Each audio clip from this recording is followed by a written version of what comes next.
Donut balloon tutorial.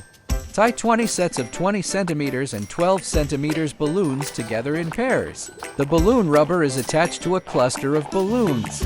Place the first group vertically and the second group horizontally. Pull the balloon strip tight and wrap it around twice.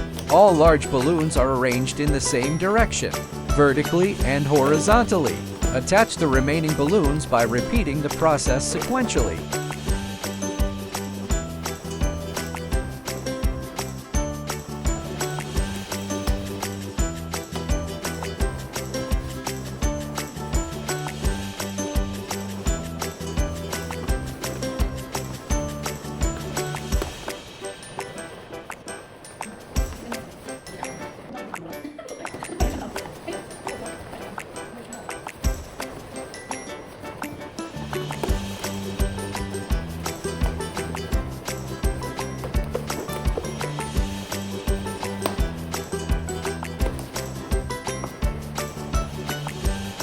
After securing it in place, use a balloon strip to attach the ends together. Add small accessories to put the finishing touch.